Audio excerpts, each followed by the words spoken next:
우리가 교회를 다니면서 이제 많은 목사님들의 설교를 들으면서 혹 많은 뉴스를 접하면서 우리가 사는 세상이 참 물질에 중독된 시대구나 하면서 생각하시고 계실 겁니다. 저번에도 나왔지만 우리가 모든 것을 돈의 거래로 해결할 수 있다고 생각하는 현실을 살아가고 있고요. 우리 또한 당장의 재정 문제나 관계 문제에서 현실을 마주하고 무너지기도 합니다. 그럴 때마다 우리는 어떻게 행동하자고 계속해서 배우고 있나요? 하나님의 말씀을 따라서 크신 하나님을 생각하면서 그렇게 살아가자고 매주 다짐하고 있습니다.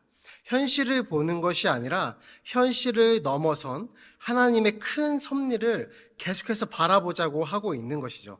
제가 이제 설교 때 자주 등장시키는 대학교 친구들이 있습니다. 제가 대학을 늦게 가서 이제 제가 형이긴 하지만 같이 친구처럼 지내는 친구들이 있는데요. 저까지 해서 4명이 자주 만나고 있습니다. 이 친구들은 다 하나님을 믿진 않지만 술을 즐기지도 않고 저급한 농담을 하거나 사상적으로 어디 심각하게 치우치지 않은 친구들입니다.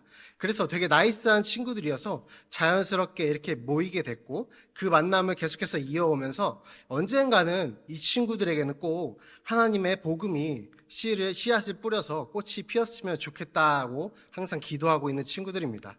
이 친구들도 이제 결혼을 생각하고 결혼을 한 친구도 있고 사회 초년생을 벗어나기 시작하면서 더욱더 차가운 현실들을 마주하게 되었습니다. 집의 문제, 차의 문제, 연애의 문제, 자녀 계획에 대한 문제, 직장에 대한 만족의 문제, 이런 보통의 청년들이 고민하는 문제를 두고 계속해서 생각하고 진로를 바꾸기도 하고 수많은 문제에 부딪히고 있습니다. 그래서 가끔 만나서 삶의 이야기를 나누게 되는데요. 그러면 이야기를 하다 보면 저도 저의 이야기를 자연스럽게 하게 됩니다. 그러면 참 느끼는 것이 삶의 모양이 정말 많이 다르구나. 물론 제가 그리스도인을 넘어서서 교역자여서 그런 걸 수도 있지만 정말 믿는 자와 믿지 않는 자의 삶의 모양, 집중하고 있는 것, 평소 생각하고 있는 것이 너무나 많이 다르구나를 느끼기도 합니다. 그러다 보면 이런 말을 이 친구들이 하는 경우가 있습니다. 형은 종교인이니까 이런 거 신경 안 쓰겠지만 우리에게는 너무 중요해. 뭐 이런 것들이죠. 자녀를 계획함에 있어서 재정적인 부분들을 생각하거나 아니면 결혼 자체를 생각할 때 상대방의 미래적 가치를 따지거나 작더라도 아파트에선 살아야 한다거나 지금 자신들의 일해온 연차를 따졌을 때 이 정도의 연봉은 받아야 한다. 이런 이야기들입니다. 근데 저라고 사실 거기서 자유로울 수 있을까요? 아니죠. 저도 이 친구를 보면 때로는 부러울 때가 있습니다.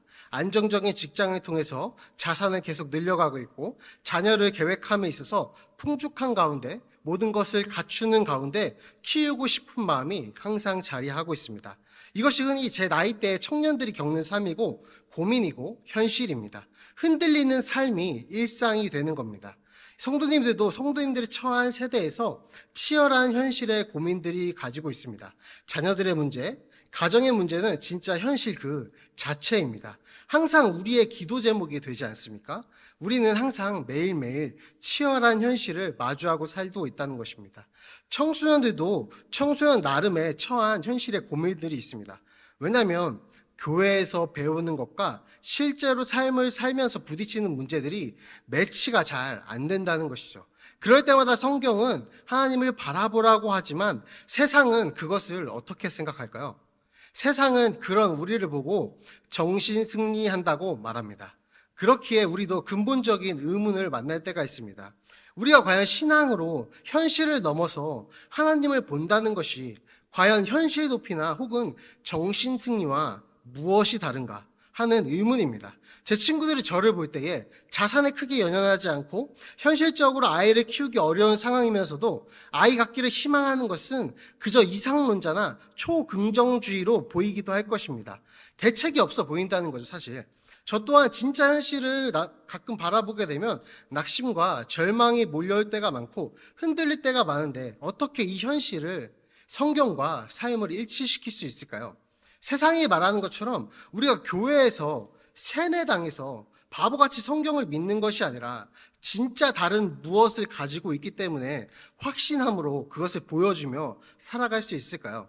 저는 오늘 이 바울의 회심의 이야기를 통해서 현실과 신앙의 괴리감을 넘어서는 확신을 나누고자 합니다. 오늘 본문에서 사울은 다메섹으로 가던 길에서 부활하신 예수님을 만나게 됩니다. 아마 예수님의 모습을 실제로 본 것인지는 이 본문을 통해서는 확실하지 않지만 뒤에서 바나바가 이렇게 설명합니다. 이후 바나바는 사울을 만나면서 그가 길에서 어떻게 주를 보았는지와 말씀하신 일 등 이렇게 증언하고 있습니다. 그러니까 사울은 부활하신 예수님의 모습도 본 것이라고 보는 것이 좀 더 맞다는 것이죠. 그리고 이제 사울은 정오 때에 밝은 햇빛보다 더 강한 빛 앞에 엎드리게 됩니다. 이 짧은 성경 구절 안에서는 사도 바울의 삶을 나타내주는 역할을 합니다. 다 아시겠지만 성경은 반복할수록 유익하니까 한번 다시 설명하도록 하겠습니다. 사도 바울은 기본적으로 유대인이죠. 하나님을 철저하게 믿고 구약에 능통한 학자였습니다. 그의 신앙은 너무나 철저했습니다. 흔들린 적이 없어요. 그래서 너무나 큰 열심으로 하나님을 섬겼고 오실 메시아를 굳건하게 기다리던 사람이 바울이었습니다. 그러나 어느 날 자신을 메시아라고 주장하던 나사렛 사람이 있었고 그 나사렛 사람은 결국 어떻게 됐나요? 십자가에 달려 죽게 되었습니다. 이 당시에 십자가에 달려서 죽는다는 것은 하나님의 저주를 받은 사람이라는 말과 동일했고, 즉 자신들이 기다리던 메시아는 그렇게 죽을 수는 없었습니다. 그래서 십자가에 달린 예수라는 사람은 절대로 바울이 생각하는 메시아가 될 수 없었습니다. 그래서 바울은 엄청난 기세를 가지고 하나님을 거역하는 예수를 믿는 사람들을 도저히 용서할 수가 없었습니다. 하나님에 대한 열심이 특별했기 때문입니다. 그래서 이 예수쟁이들을 잡으려고 하는 중에 이 사건이 벌어진 것이죠. 근데 이 바울이 이렇게 구약에 능통하고 유대적 배경을 가졌다는 사실이 오늘 성경 본문에 햇빛보다 더 강한 빛을 마주하고 엎드리는 것과 어떻게 연결될까요? 바울은 이게 신적인 현상이라는 것을 바로 알아차렸습니다. 왜냐하면 구약에 능통했던 바울은 이러한 현상이 신적인 계시 혹은 주의 사자가 나타나는 현상임을 너무나 잘 알고 있었습니다. 그래서 사울은 바로 땅에 엎드리게 됩니다. 하나님 앞에 경배를 표현하는 것입니다. 그래서 일이 이어진 사울아, 내가 어찌 나를 핍박하느냐라는 물음에 주여라고 답합니다. 사울이 대답한 이 주님은 누구를 부른 걸까요?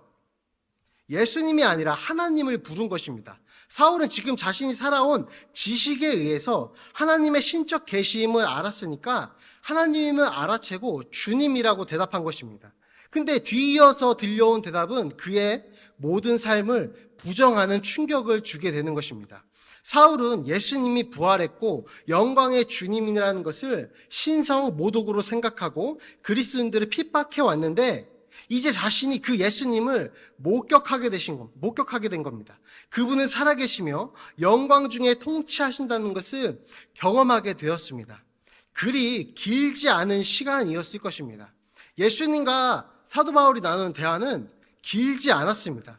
그 짧은 시간 안에서 사울은 여태까지 살아온 모든 삶이 뒤집혀지고 그토록 기다리던 메시아가 예수님이라는 것을 드디어 깨달았고, 그가 평생 그 짧은 시간에 연구해온 그의 평생의 지식들은, 그가 알고 있는 모든 구약의 말씀들은 새롭게 하나하나 연결되어서 예수님으로 귀결되는 참 진리의 경험을 했음이 틀림없습니다. 그리고 이 경험은 7절로 보면 구별된 경험이라는 것을 알 수 있습니다. 우리 개역개적은 소리가 있어 라고 동일하게 번역했는데요. 영어 성경 중에 NIV를 보시면 사울은 어떤 목소리를 들었고 7절의 사람들은 그저 소리를 들었다고 번역했습니다. 이것은 사도행전 22장을 토대로 본다면 사울이 직접 이 사람들이 빛은 봤으나 말씀하는 소리는 듣지 못했다는 구절과 통하게 됩니다. 즉 바울의 경험은 성령님이 바울에게 임하신 특별한 회심의 경험이었다는 것이죠. 근데 우리에게는 회심과 소명으로 불리는 이 중요한 사건이 심리적인 쇠뇌라고 설명했던 심리학자가 있었습니다. 윌리엄 사강 박사는 그의 책 정신세계의 전쟁이라는 것에서 심리적인 배경을 이러한 기독교의 회심의 중요한 질문들에서 찾고 있었습니다. 파블로프의 개 실험을 아시죠? 이 실험처럼 바울의 경우 완전한 붕괴, 환각, 최면에 걸릴 수 있는 상태가 잇따라서 그에게 일어났고 광적인 흥분의 표현이 발견되고 있다고 서술합니다. 그리고 후에 바울의 눈이 뜨지 못하고 금식하는 기간들을 통해서 기독교 사상이 주입되기 좋은 상태가 되었다라고 설명했습니다. 바울의 회심을 심리학적 접근을 통해서 이것을 실제에 적용할 수 있고 통제하고 조절하고 인위적으로 만들어낼 수 있다는 연구입니다. 우리는 이러한 설명에 무엇이라고 답을 해야 할까요? 우리가 겪은 하나님과의 인격적인 만남이, 우리가 만난 십자가 사건이 세상의 현실에 도전을 받게 되는 것입니다. 그들의 물음에 답을 해야 하는 상황이 오는 것입니다. 우리의 확신은 어디서부터 오는 것인지 답을 해야만 합니다.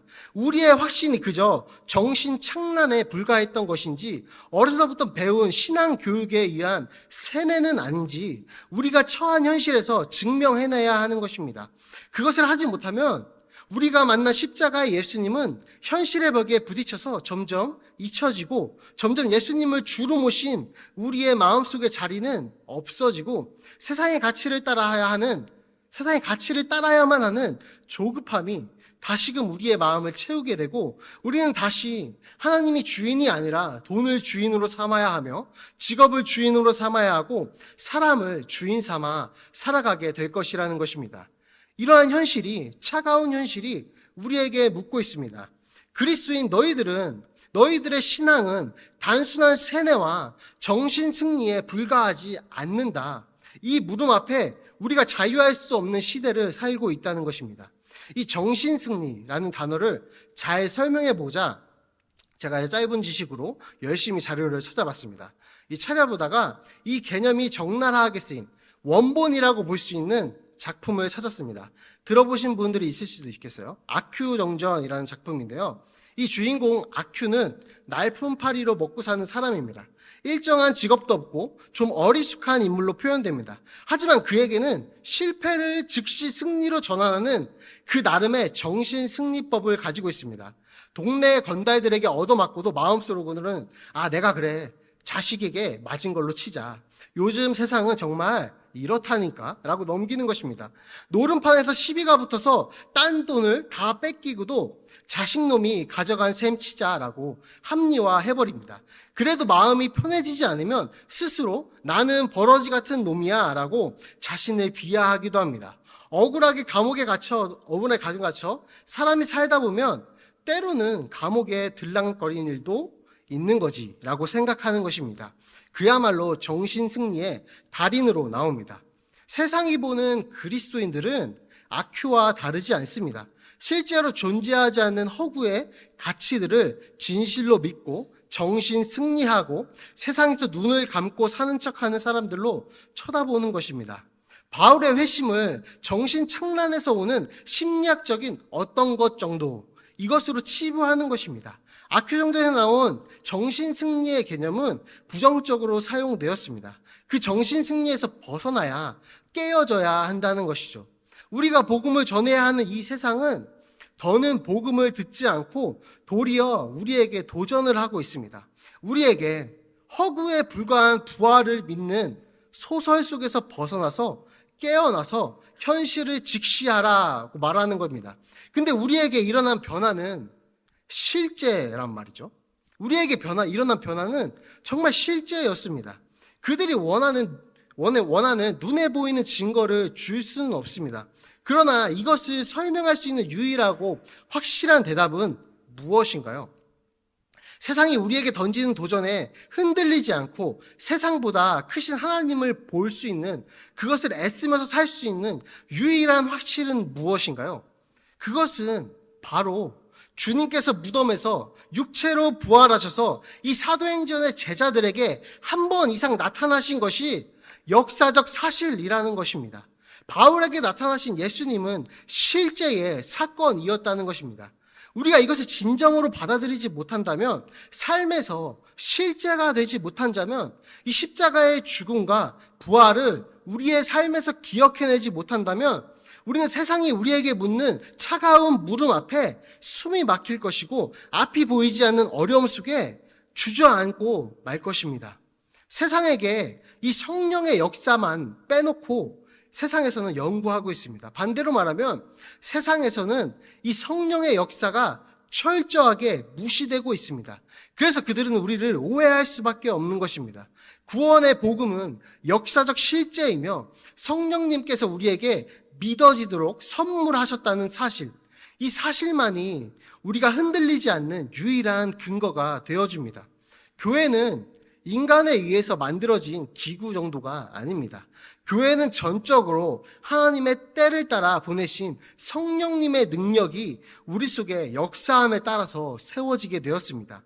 그러므로 우리의 모든 믿음은 인간의 어떠한 방법으로부터 온 것이 아니라 오직 하나님의 것임을 명확하게, 분명하게 선포해야 합니다. 하나님께서 자신의 구원을 드러내신 이 성경은 믿음이 없다면 허구에 불과한 이야기로 느껴지게 됩니다. 도저히 믿어지지 않습니다. 도저히 와닿지 않는 것입니다. 우리가 주변에 우리의 이웃들을, 우리의 친구들을 부단히 복음을 전하려고 노력하지만 그들 중에는 평생 이것이 절대로 믿어지지 않는 사람도 있습니다. 그러나 절대로 믿지 않을 것 같은 사람이 한순간에 믿어지는 경험을 하기도 합니다. 이것은 성령님께서 믿어지게 선물로 허락하셨기 때문입니다. 성경의 삶과 현실의 삶을 이 믿음이 없다면 절대로 일치시킬 수가 없습니다. 성경을 절대로 현실에 적용시킬 수 없습니다. 성경대로 삶을 살아갈 수가 없다는 것입니다. 현실에서 하나님을 떠올리고 기억하면서 현실보다 크신 하나님을 절대로 바라볼 수가 없습니다. 믿음이 없다면 우리는 세상이 말하는 대로 세뇌된 것일 뿐일 것입니다. 삶의 큰 충격 속에서 우리의 상태가 성경이라는 사상이 주입되기 쉬운 형태로 되었기에 기독교인이 되었다, 이거에 불과하지 않을 것입니다. 그러나 우리가 믿는다는 것은 그 정도의 차원의 일이 아니었다는 것입니다. 바울의 회심은 이 정도의 차원이 절대로 아니었다는 것입니다. 우리의 힘으로는 예수님의 십자가와 부활을 믿어낼 수가 없습니다.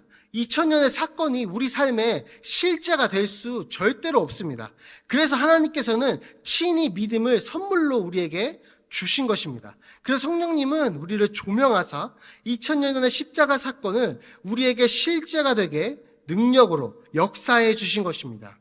지금까지 우리가 나눈 것은 현실 앞에 우리의 신앙이 정신승리가 되지 않는 유일한 방법을 나눴습니다. 이것은 단순하기도 하고 매번 듣는 이야기이기도 합니다. 그래서 우리는 이 이야기를 가지고 많은 오류들을 범하기 시작했습니다. 그게 무엇이냐면 이제 이 복음만으로는 부족하다라는 생각이 들어오기 시작하는 것입니다. 이것만으로는 부족하다라는 생각들이 교회를 휩쓸기 시작한 겁니다. 순수하게 복음을 전파하려는 열망이 가득한 사람들마저 이런 종류의 크고 작은 실수를 합니다. 그래서 마지막으로 우리 그리스도인들의 모습을 돌아보려고 합니다. 우리의 신앙 가운데에 어떠한 오류들이 시작됐냐면 복음 외에 인간적인, 심리적인 요소들이 끼워지기 시작했습니다. 위대한 목회자이죠. 마틴 로이드 존스 목사는 자신이 정말 사랑했던 청교도 신학자이자 우리에게도 익숙한 조나단 에드워드조차도 이 오류를 범했다고 설명합니다. 조나단 에드워드는 사람들에게 복음의 시급성을 설명하기 위해서 지옥에 대한 그의 상상력을 허락해 버렸습니다. 성경을 벗어난 상상력이 덧붙여지는 것이죠. 때때로 에드워드는 그의 상상력을 동원해서 지옥을 설명했고, 이것은 앞서 말했던 심리학을 기반으로 해서 그 설교를 듣는 사람으로 하여금 심각한 충격을 만들어냈고 심각한 울림들을 만들어냈습니다. 성령의 역사가 아닌 육신의 감정의 요동에 의해서 사람들을 반응하게 하는 오류를 만들어냈다고 지적하고 있습니다. 웅변적이고 심리학적인 요소들로서 더 이상 복음이 아닌 극적인 특징, 극적인 요소들에 우리가 영향을 받게 만들어버릴 수 있다는 것입니다. 우리가 몽환적인 마치 콘서트 같은 찬양 집회를 가야만 우리의 마음이 뭔가 울리고 예배를 한다는 느낌이 드는 것 같은 것과 비슷합니다. 우리의 사역 가운데에 성령님의 역사하심을 재현하려는 시도들, 인간적인 방법은 없는지 계속 살펴야 한다는 것입니다. 성경의 능력으로, 성령의 능력으로 역사적인 대부흥들에는 자신의 죄를 고백하는 형상들이 나타났습니다. 조나단 에드워드의 책에 의하면 3살짜리 어린아이도 회심을 경험하고 하나님에게 자신의 죄를 고백했다는 기록들이 있습니다. 그래서 그것들을 유도하기 위해서, 성령의 역사를 재현하기 위해서 죄를 고백하는 자리를 만들면 성령이 역사할 것이라고 전제하고 집회를 통해서 유도하는 것입니다.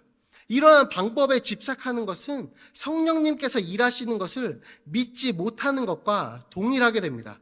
고린도전서 2장 1절에서 이 바울은 이렇게 고백합니다. 다 함께 읽어보겠습니다. 형제들아,